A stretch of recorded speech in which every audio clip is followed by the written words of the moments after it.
First time I'm very happy.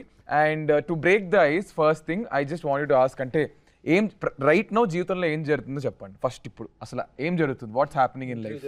Intro జరుగుతున్నది. Intro జరుగుతుంది, post production జరుగుతుంది, ప్రొడ్యూసర్ మైండ్ లో రిలీజ్ డిస్ట్రిబ్యూషన్ జరుగుతుంది. ఇంతే. మా మైండ్ లో టెన్షన్ సార్, మీకు టెన్షనా సార్? అసలు మీకు టెన్షన్ సార్, ఏం జరుగుతుంది జీవితంలో ఈ సినిమాతో పాటు, సినిమా కాకుండా పర్సనల్ లైఫ్ లో ఏం జరుగుతుంది? నార్మల్ అంత నేను అడగలేదు సార్. నేను జీవితంలో ఏం జరుగుతుంది అంటే నార్మల్ గా ఇప్పుడు మార్నింగ్ ఇలా చుమ్మా నార్మల్ గా చెప్పు, అంత నేనేం అడగలేదు, నార్మల్ గా జీవితం జరుగుతూ ఉంది అంతే. అది దాని వల్ల personal life answer super. Sir what's house stress, house everything going around the film, what's happening right now? ఏం అదే సినిమా చేసాం, సో పోస్ట్ ప్రొడక్షన్ వర్క్ జరుగుతూ ఉంది, Okay. ప్రమోషన్స్ జరుగుతున్నాయి. ఎంత కష్టపడి సినిమా చేసిన తర్వాత దాన్ని ఎలా పుష్ చేయాలి చూస్తాం అంతే. That is what happening. Sir ఇప్పుడు సినిమా సెట్ లో టెల్ మీ వన్ థింగ్, ఇప్పుడు మిమ్మల్ని ఇది మీకు ఈ question, what is that one thing cinema set లో ఫర్ వాట్ ఆయనకి వెంటనే సడన్ మన కోపం వచ్చే విషయం ఏంటి? కోపమా? రామ్ గారికి ఆయనకి బాగా ఇంటెన్స్గా పర్ఫామ్ చేస్తున్నప్పుడు మన లైట్ మ్యాన్స్ లేకపోతే ఎవరో ఒకడు ఆ స్విచ్ ఆన్ చేయరా, లైట్ బ్యాన్ చేయరా అంటుంటారు. అప్పుడు ఆయన ఇరిటేట్ అవుతారు. జరుగుతున్నప్పుడు అందరూ అంటే లైక్ 200 people కాన్సన్ట్రేట్ చేసి ఒక్క షాట్ కోసం చేస్తూ ఉంటాం.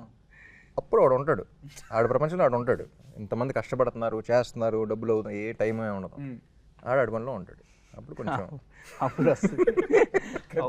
వస్తుంది అంతే, ఇంకెప్పుడు రాదు.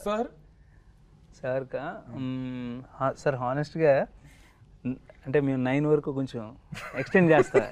అంటే యూజువల్లీ 9 వరకు ప్యాకప్ టైం అనుకుంటే నేను 10 వరకు ఉంది కదా టైం, 10 PM ముందే చెప్తారా మీరు? చెప్తాను, 9 అయినా చెప్తాము. బట్ ఇప్పుడు ఎక్స్టెండ్ చేస్తానని చెప్తారా? చెప్తాం అంటే ఇంకొక షార్ట్ సార్, ఇంకొక 2 క్లోజులు సార్ అని చెప్తా ఉంటా.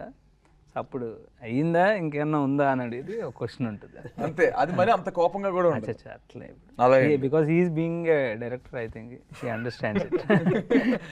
సార్ ఇప్పుడు మీరు అంటే యూ కీప్ సెట్కి వెళ్ళడం, యూ కీప్ విజిటింగ్, సో మీకు ఎలా అనిపించింది this entire process of doing this film?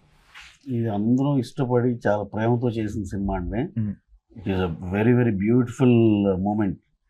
ఈ సినిమా గురించి ఏమైనా మాట్లాడినా, ఈ సినిమా గురించి సెట్కి వెళ్ళినా, ఈ సినిమా గురించి ఏం చేసినా సరే అదొక బ్యూటిఫుల్ మూమెంటే. ఎందుకంటే మీరు ఇప్పుడు దాకా చూసిన రెగ్యులర్ సినిమాలు వేరు, ఈ సినిమా డెఫినెట్గా వేరు. ఇప్పుడు అందరూ చిన్న